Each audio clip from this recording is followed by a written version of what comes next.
Right now, trapped inside your shoes is basically a highly advanced biological supercomputer. Yeah, that's really the best way to describe it. I mean, it is equipped with over 7,000 individual sensors that are constantly reading the frequency of the Earth.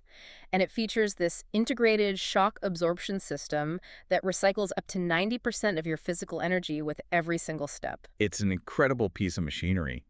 But, if you are like most people, you probably view your feet as nothing more than simple, meaty blocks at the ends of your legs. Right, basically just the dumb foundational pillars keeping you from falling over. Exactly. It is the ultimate out-of-sight, out-of-mind scenario. I mean, we completely ignore our feet until we step on a stray piece of Lego or develop a blister. Oh, totally. And only then do we realize how much we rely on them. But that changes today. Our mission for this deep dive is to completely shatter that simple meat block illusion. I love that.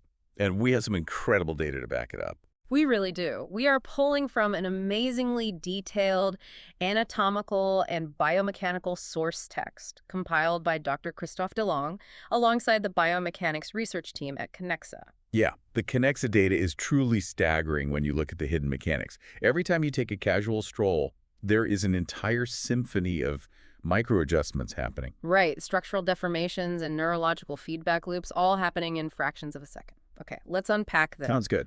Because to understand how the foot actually manages all of that, we really have to start with the sheer volume of structural hardware packed into such a tiny, confined space. Oh, the hardware is absurdly complex. It is. We are talking about 26 individual bones, 33 joints, and well over 100 muscles, tendons, and ligaments.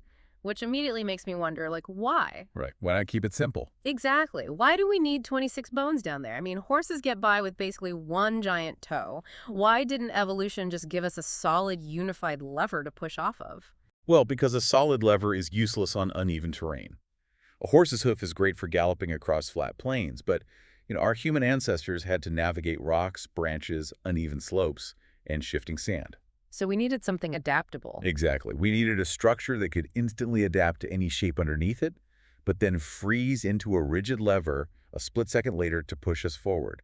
You can't do that with one bone. You need a modular system, so it is basically built to be a shapeshifter. That is a great way to think about it. And Dr. DeLong's research divides this modular hardware into 3 functional zones. Okay, what's the first one? First is the hindfoot. This contains your heel bone, the calcaneus, and the talus bone resting above it. This zone is your primary shock absorber. Right, taking the brunt of the impact. Exactly. It takes the brutal, raw impact of your body weight hitting the floor. Then, moving forward, you have the midfoot, which is made up of 5 long metatarsal bones. So like a bridge. Precisely. Think of the midfoot as the suspension bridge connecting the heel to the toes. And finally, you have the forefoot containing the 14 toe bones or phalanges, which give you balance and your final propulsion.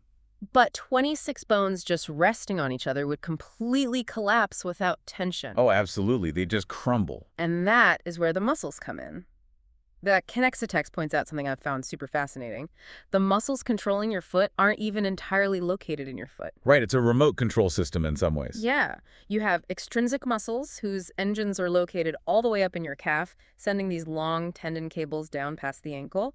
And then you have the intrinsic muscles, which are completely self-contained within the foot itself. And those intrinsic muscles are a marvel of biological packaging. I mean, they are layered on the sole of your foot in 4 highly specific tiers, stacking all the way from the skin deep down to the bones. When I was reading about those 4 distinct layers, my mind immediately went to a high-tech memory foam mattress. Oh, that's a brilliant comparison. Right. You have a base layer for structure, a transition layer, a contouring surface.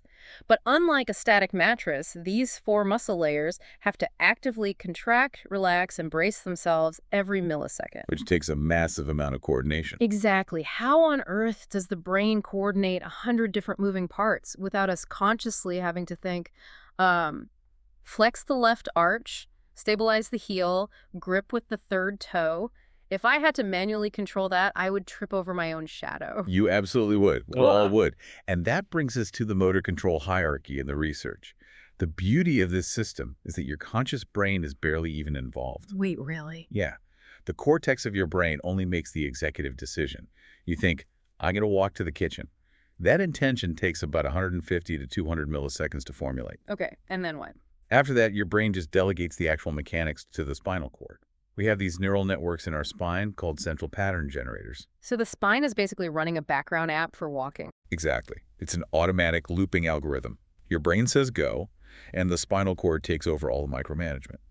And the Kinexa researchers highlight how the spine manages muscle fatigue during this process using the Henneman principle.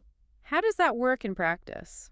Well, it is essentially a strict energy conservation protocol. Muscle fibers are recruited only based on the immediate force required. Meaning it doesn't waste energy flexing everything at once. Right. If you are just standing in line at a coffee shop, your spine only fires your type I muscle fibers. These are small, slow-twitch fibers that don't produce a ton of power, but they feed on oxygen so efficiently that they can hold your posture for hours. Without burning out. Exactly.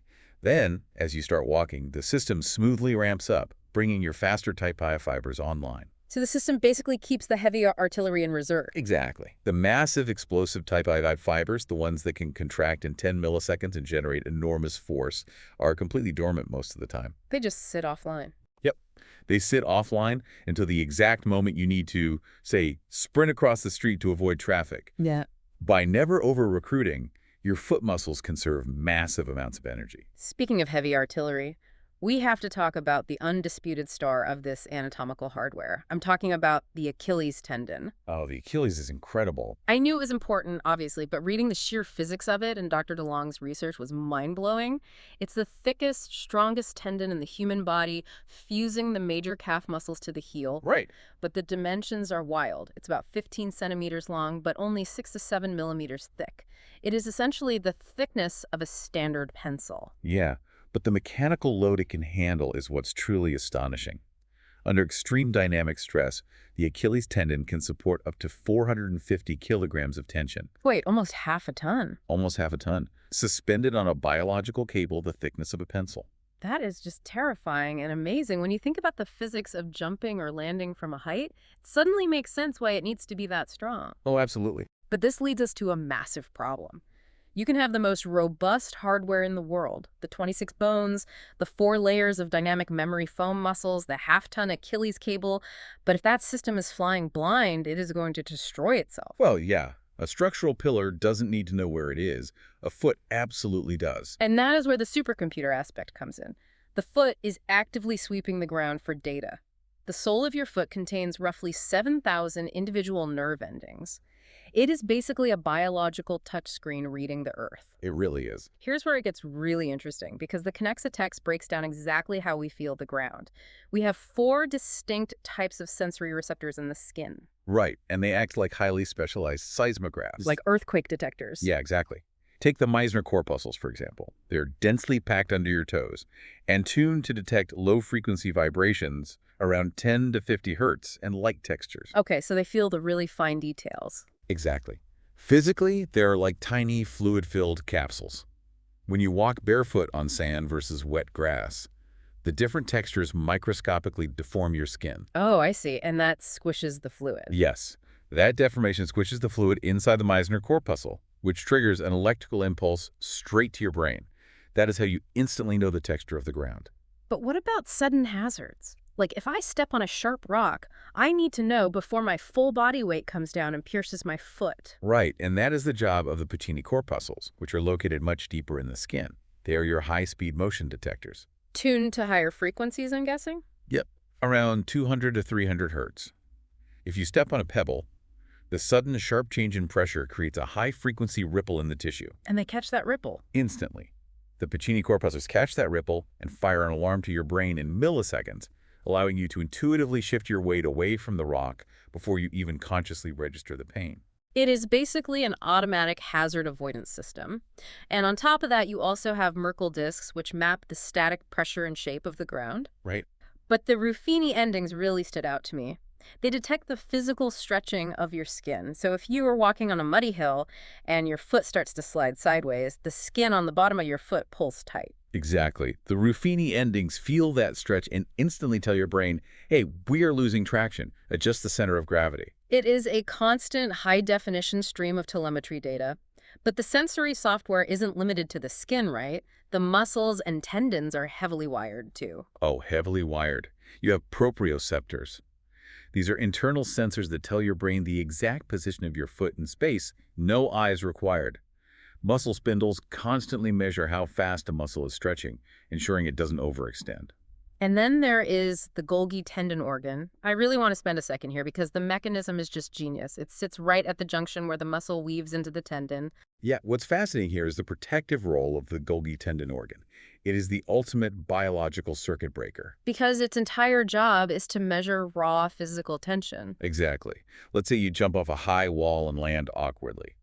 The kinetic energy shoots through your foot, and the tension on your Achilles tendon rapidly spikes toward that 450-kilogram breaking point. And obviously, a torn Achilles is a catastrophic evolutionary injury. You can't hunt, you can't run. Right, you'd be a sitting duck. So before the tendon can snap, the Golgi tendon organ physically senses the collagen fibers stretching too far. The tension literally pinches the nerve endings inside the organ. Which flips the breaker. Instantly. It fires an inhibitory reflex arc directly to the spinal cord. The spine sends a signal back saying drop the load, and your calf muscle is forced to instantly relax. Wow. So your leg might buckle and you might fall over, but the circuit breaker intentionally shuts down the power to save the machine. Exactly. You get a bruised ego instead of ruptured tendon. That is incredible. Okay, so we have the hardware built and we have the sensory software wired up and reading the ground.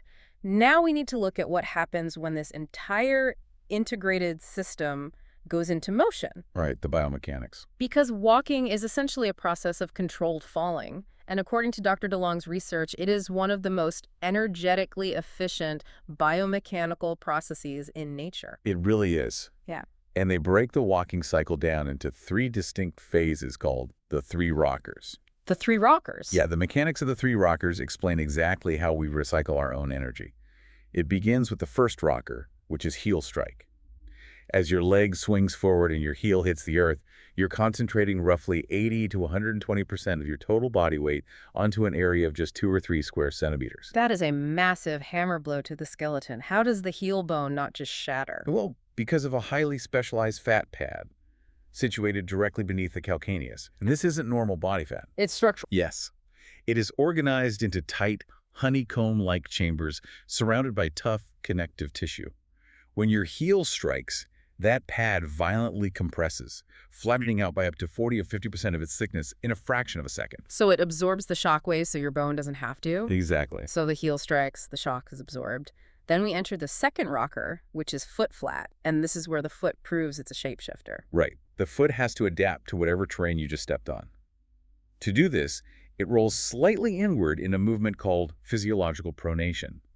What this mechanically does is unlock the joints of the midfoot. Making them loose. Yeah, the rigid bones suddenly become loose and adaptable, allowing the medial arch of your foot to drop down by about 4 or 5 millimeters toward the ground. And this is the magic trick of human walking, isn't it? Because as that arch drops under your body weight, it stretches the plantar fascia, that thick band of connective tissue running along the bottom of your foot. Exactly like a heavy bowstring being drawn back. Which means you are literally loading a biological spring with the kinetic energy of your own falling body weight. You're storing anywhere from 200 to 350 newtons of elastic energy right there, which perfectly sets up the third rocker, which is propulsion. A push-off. Exactly.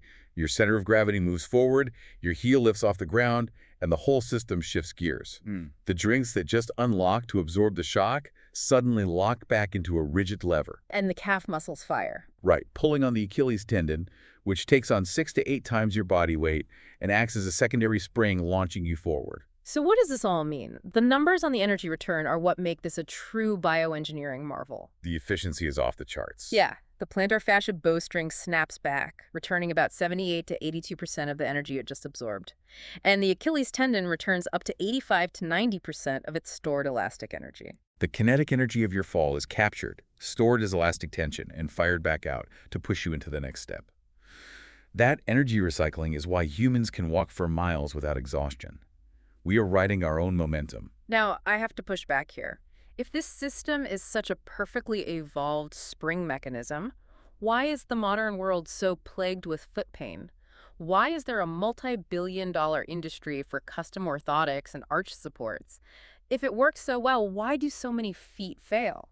Well, if we connect this to the bigger picture, the Kinexa research transitions perfectly from anatomy to pathology here. The system only works if the geometry is correct. So if the alignment is off. Exactly. If the mechanics fall outside the norm, the energetic cost skyrockets. Take a flat foot, for example. In a severely flat foot, the medial arch has already collapsed. So you completely lose the bowstring, there is no drop, so there is no tension stored. Spot on. Because the plantar fascia can't load elastic energy during the second rocker, the body is forced to rely entirely on raw, muscular contraction to push off the ground. Which has to be exhausting. It is. The research shows this loss of elasticity increases the total energy expenditure of walking by 15 to 20%. You are basically driving with the parking brake on. Plus, the altered alignment shoots an extra amount of stress directly up into the knee joint. Ouch. And what happens on the other extreme? A cavus foot, where the arch is abnormally high. A cavus foot has the exact opposite problem. It is way too rigid.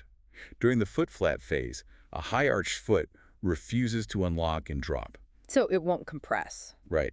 And because it won't compress, it cannot absorb the shock of the heel strike. The impact forces bypassing the foot and rocketing up your leg increased by 40 to 50%. Which explains the injuries. Yeah, this is exactly why people with excessively high arches are highly susceptible to stress fractures. Their bones are taking the beating that their springs were supposed to absorb. It really is an incredibly delicate balance between flexibility and rigidity. But of course, this perfectly tuned machine isn't static over our lifetime. I mean, the foot we have at age 5 is vastly different from the foot we have at age 85. Oh, completely different. The lifespan of the human foot is a fascinating journey, from underdeveloped potential to eventual inevitable degeneration. The section in the source text on infant feet is actually quite funny to me. Babies are born with these completely flat, incredibly chubby feet. They really are. They have huge fat pads hiding where the arch should be. And they have this extreme primal grasping reflex, almost like they are trying to hold onto tree branches. Right, but from an evolutionary standpoint, the bones and neural pathways for upright walking simply aren't ready at birth, are they? Not at all. That infant fat pad acts as armor, while the baby clumsily learns to bear weight. The actual bony arch doesn't even become visible until a child's about 2 or 3 years old. And what about the complex neural algorithms running those central pattern generators? Yeah, those take even longer. A mature adult-like walking pattern isn't fully locked in and calibrated until around age 7. It takes 7 solid years of trial and error to program the supercomputer. But then, tragically, we reach the other end of the timeline. The Kinexa text details what happens as we pass 60 years of age, and it is basically a dual failure. Yeah, it hits the hardware and the software. First, the physical hardware breaks down. Those honeycomb fat pads under the heel that absorb the first rocker, they thin out by 30 to 40%. That's a massive loss of cushioning. It is. The joints lose their mobility, and the foot loses 20 to 40% of its intrinsic muscle mass. The shock absorbers wear out, and the springs lose their elasticity. But the much more dangerous issue is that the sensory system, that high-definition touchscreen on the sole of your foot, starts to short-circuit at the exact same time. And the numbers on the sensory loss are truly alarming. The Meissner corpuscles, the ones that feel light textures, die off by 30 to 50%. And your vibration detection drops too, right? Yeah, significantly. Your threshold for feeling vibrations through the Pacini corpuscles spikes by 200 to 300%, meaning a rock on the ground has to push up to 3 times as hard into an elderly person's foot before their brain even registers it's there. That is terrifying. And proprioception, the internal sensors telling the brain where the foot is in space, that becomes incredibly laggy, with errors in foot placement literally doubling. Exactly. To put this into a real-world analogy, aging feet are like being forced to drive a vintage car where the suspension is completely shot, so every single pothole sends a jarring shock up your spine.